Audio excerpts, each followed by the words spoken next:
À Mayotte, département français donc dans l'océan Indien, les habitants des 4 plus grandes villes n'ont plus accès à l'eau potable entre 16h et 8h du matin depuis ce lundi. Oui, vous avez bien entendu, tous les jours, la moitié des habitants de l'île, soit 135 000 personnes, se retrouvent donc avec les robinets coupés. Alors pourquoi ces coupures d'eau aussi massives? On va faire le point sur cette situation en France aujourd'hui. Salut, c'est Hugo, j'espère que vous allez bien. On est parti ensemble pour une nouvelle plongée dans l'actualité en une dizaine de minutes. Cette décision concerne donc les 4 plus grandes villes de l'île, mais je le disais, en réalité, c'est toute l'île de Mayotte qui est concernée par des coupures d'eau. 13 autres villes devront quant à elles faire face à des coupures d'une durée de 24 heures, de 16h à 16h le lendemain, et ce 3 fois par semaine. Il y aura donc des coupures totales pendant 24 heures, 3 fois par semaine. Mais alors pourquoi imposer aujourd'hui de telles restrictions et comment est-ce qu'on en est arrivé là? Eh bien la première raison, vous vous en doutez peut-être, on en a beaucoup parlé ces derniers jours, c'est la sécheresse sans précédent qui frappe actuellement Mayotte. En fait on n'en entend pas beaucoup parler en France métropolitaine, mais la situation à Mayotte est très critique. Mayotte met régulièrement en place des coupures d'eau depuis déjà des années. Mais cette année, eh bien, ces coupures d'eau donc ont pris un nouveau tournant, puisque cette année 2023 est l'année la plus sèche jamais enregistrée à Mayotte depuis plus de 25 ans. Alors en théorie, pour faire face à ce risque de sécheresse et donc de pénurie d'eau, il y a ce que l'on appelle des retenues collinaires qui ont été aménagées ces dernières années pour anticiper donc le manque d'eau. Alors comment expliquer et comment décrire ces retenues collinaires?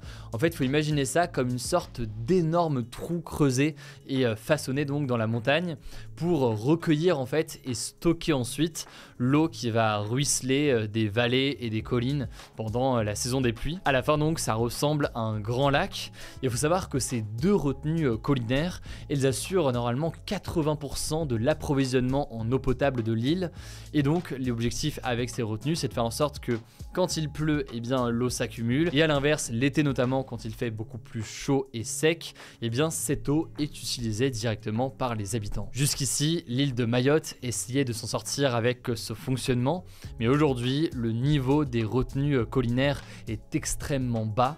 D'après le communiqué de la préfecture de Mayotte, elles sont actuellement vides à 62% pour la première et à 79% pour la seconde. Autrement dit, il ne reste vraiment plus grand chose, et sans ces nouvelles coupures imposées par l'île, eh bien l'île pourrait se retrouver complètement à sec. Bref, première chose qui explique donc le manque d'eau et cette coupure d'eau potable, c'est donc la sécheresse. Et ensuite, deuxième raison, eh bien c'est un problème d'infrastructure sur l'île de Mayotte et d'infrastructure en matière d'eau potable. En fait, d'après la députée de Mayotte, Estelle Youssoufa, qui était interrogée par le média La Première, eh bien les investissements du gouvernement français n'ont pas été à la hauteur de l'augmentation de la population ces dernières années.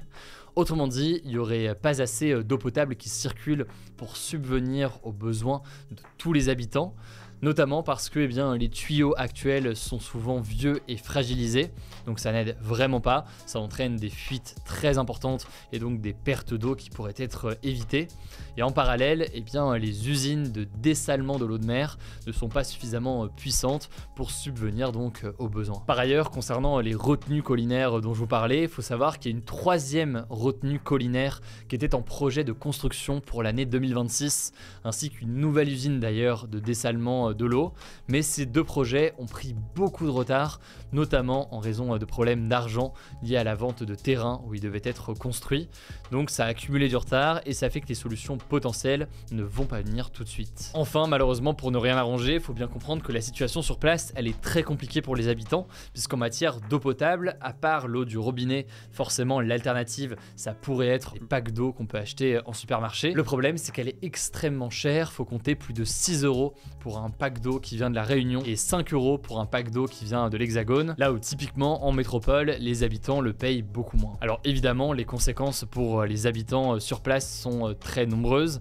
Première conséquence, ça touche évidemment au fait de boire. Ça pose des difficultés aussi pour cuisiner, laver le linge, se doucher ou encore pour les chasses d'eau quand les toilettes ne sont pas alimentées en eau avec les robinets coupés. Par ailleurs, ce qu'il faut savoir, c'est qu'avec ces coupures d'eau du robinet, beaucoup de personnes se mettent à collecter l'eau. Alors soit soit l'eau qui sort du robinet, quand elle sort, ils en profitent en fait pour accumuler de l'eau qu'ils vont mettre directement dans des bassines, soit ils essaient de collecter l'eau de pluie, sauf que l'eau de pluie est quasiment inexistante en ce moment, et surtout il y a un enjeu sanitaire qui est très important.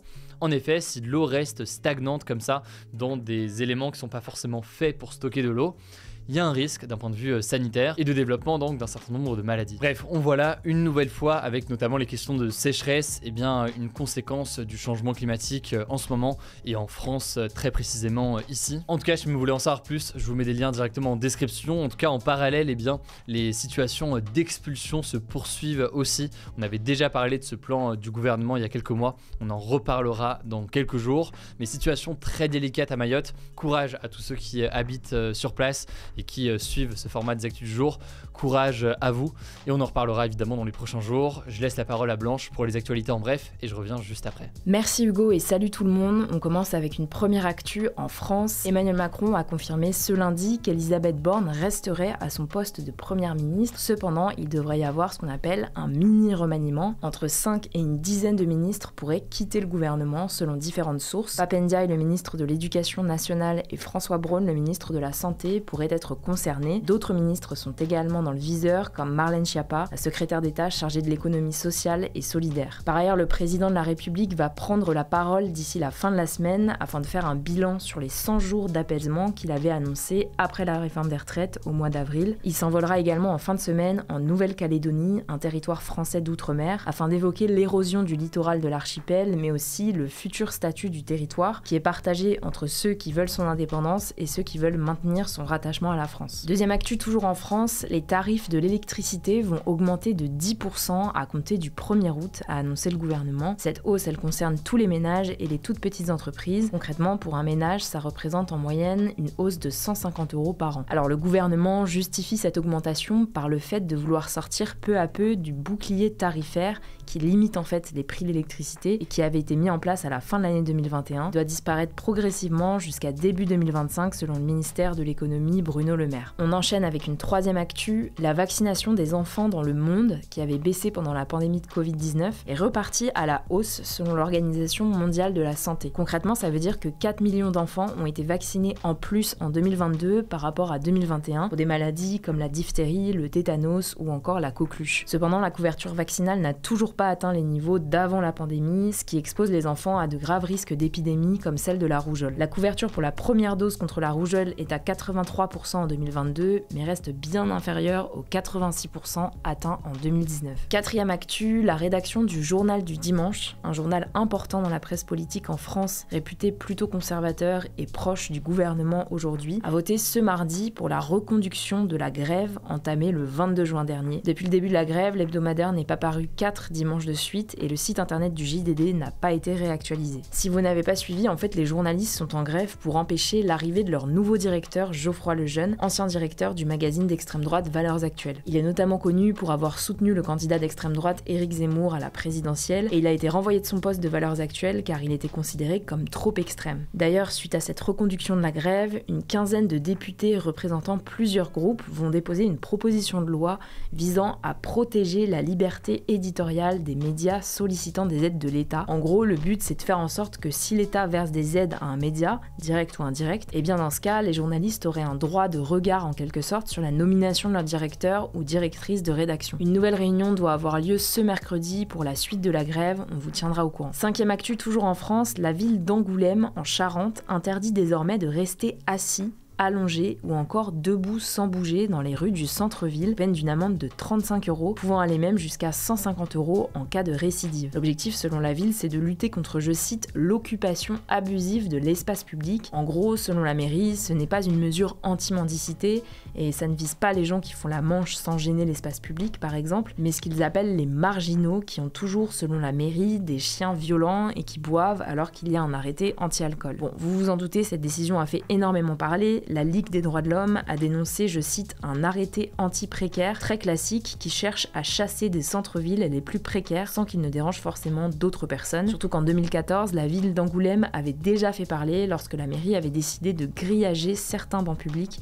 pour empêcher les SDF de s'y poser ou d'y dormir. Enfin, dernière actu culturelle, ça change. La chanteuse américaine Taylor Swift est devenue l'artiste féminine ayant classé le plus d'albums numéro 1 des ventes à seulement 33 ans. Le contexte, c'est qu'elle vient de sortir une nouvelle version réenregistrée de son 3e album Speak Now, sorti en 2010. Alors je vais pas tout vous détailler parce que ce serait vraiment trop long, mais en gros, elle est en bataille judiciaire avec son ancienne maison de disques et c'est pour ça qu'elle est en train de réenregistrer ses 6 premiers albums pour que sa musique lui appartienne pleinement. Au total, Taylor Swift a placé 12 albums en tête du Billboard, qui est le classement de référence. Elle est aussi la première femme et la première artiste solo vivante à avoir 11 disques simultanément dans les 200 premiers disques du classement depuis août 1963, toujours d'après Billboard. Le record absolu est détenu par le chanteur Prince avec ses 19 albums. Merci beaucoup Blanche. Alors le débat hier c'était le suivant, faut-il généraliser les tests ADN des chiens pour sanctionner leur maître? Vous êtes une majorité à être favorable à une telle mesure. Quant au débat aujourd'hui, eh bien c'est le suivant, Elisabeth Borne est-elle une bonne première ministre? Ça se passe directement dans l'onglet communauté ou alors dans l'espace commentaires. Je rappelle que ce format est aussi disponible en version podcast. Vous tapez Hugo Décrypte sur Spotify, Apple Podcast, Deezer, bref toutes les plateformes, vous allez pouvoir le retrouver. N'hésitez pas à vous abonner, mais c'est pas encore le cas. Prenez soin de vous, prenez soin de nos proches et puis je vous dis à demain pour une nouvelle vidéo.